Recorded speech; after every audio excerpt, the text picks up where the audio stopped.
Good day everyone, I am GR Cabullo Ihija from BSBA 2A. This is my video presentation and video interview.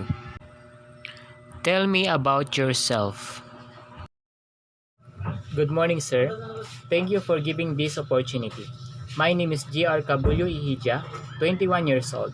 I am recently graduated at Palawan State University, Roas Campus, in Bachelor of Science in Business Administration, major in Human Resources Development Management.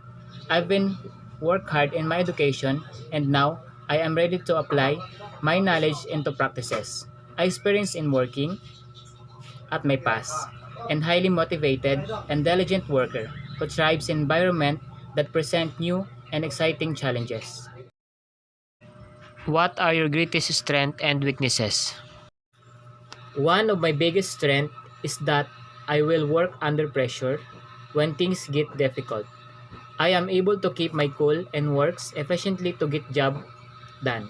Perhaps my greatest strength is my loyalty and trustworthiness. You can rely on me into always be a positive role model when representing your company, and if you hire me, I will be committed in the business for many years ago. And my greatest weakness is that I tend to care too much about my work. And also, I have a tendency to work over myself because I'm very addicted to the work I take on and often put it above other priorities in my life. Tell me about a difficult experience or conflict you had at work. How did you deal with it? I feel that the best way to deal with any challenges is to meet them head on. When I found that, one of my challenges was saying things that were not true behind my back. I went to them and talked it through. It turned out, and they had misunderstood what I had said. Where do you see yourself in 5 years? I already have plan of where I want to be in the future. In 5 years' time, I still plan to be work for your company either in the same role or having gained achievement to a higher level. In 5 years' time, I will have participated in numerous team projects and help the business move forward significantly. Finally, in 5 years' time, I would want to be seen as a trusted, reliable, and productive member of your organization who can be relied upon to deliver results both on time and to their requested standard. Do you prefer to work independently or on a team? I prefer to work independently because I can concentrate easier at work faster. If I am working on a familiar task, I can get it done quicker since there are no outside interaction and no extra meetings. I get the whole credit for the work I do since I am working alone. Because it depends on the task when it comes to brainstorming, team produce great ideas with multiple input and teams can be highly people's strength, but I can certainly enjoy working on my tasks as an individual as well as since in my ways. It takes the ability to work alone for the team to fulfill succeed. Why do you want to work here? I want to work here because having carried out a lots of research, you have a great track record of achievements. Being successful in my work is important to me, and own ambitions are a strong match for your companies. I also want to work in environment and that are positive, progressive, and productive, and believe I will get work for your company. What do you consider to be your greatest achievement? I consider my greatest achievement at my last customer service job. I had to deal with a product recall. We got many complaints in order to make people feel, learn, and keep my coworkers from getting overwhelmed.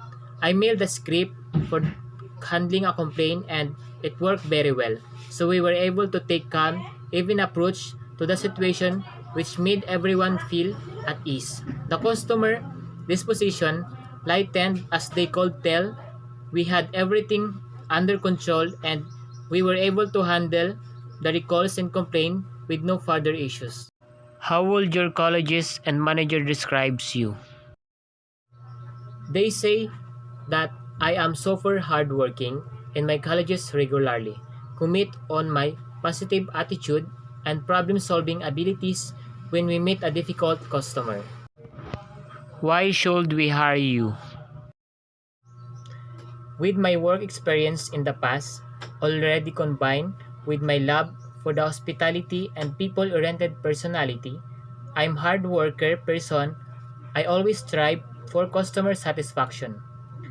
At my top priority, which total make your business that much stronger and further serve your goal as well. Do you have any question for me?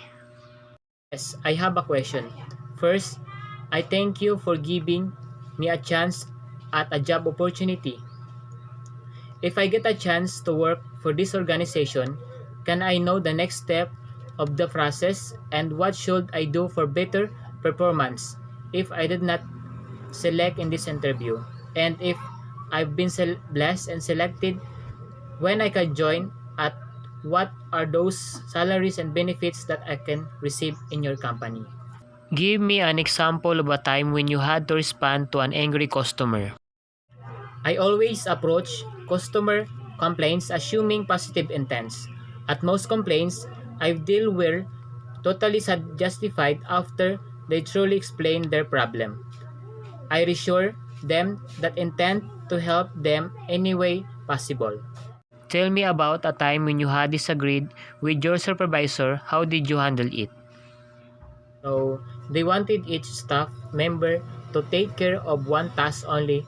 For example, I was supposed to take order, but someone else should bring and often person should take a payments from customer. I said that it's better to have variety that the job will be repetitive from each one of us. If we responded for the one task only, that would result in a drop of motivation and worse of a level of customer services. The boss did not listen. They worked to try the new strategies as they consider in my duty to share my feedback with them because at time the perspective of the boss can be different to the perspective of the employees. Give me an example of a time when you had to analyze information and make a recommendation to someone. Example, the employer wanted to know the exact impact of social media campaign. We're working one of the employee gathered the Facebook analytics for him and created a short PowerPoint presentation for the data. The recommendation was to increase the keywords in the areas where the ads receive the highest click-through rates. Research and recommendation certainly helped at the Facebook reach grew exponentially. Tell me about a decision you regret making. My biggest regret is when one of my friends I received an offer for a job technology company that fell outside at my current skill set. I was content with my job at the time and felt would not be able to fulfill requirements for the job that offered me. I realized certainly that accepting the job could have been a helpful opportunity for me that might have helped me in advance my career in a growing field. What is your biggest professional mistake? How did you handle with it? I underestimate how long it will take to finish a small perfect that I was going to complete by myself. A few days before the task was due, I knew that I was not going to be able to finish it on time. I asked a few of my colleagues to help, and even though the additional pressure was not ideal, we were able to finish on time.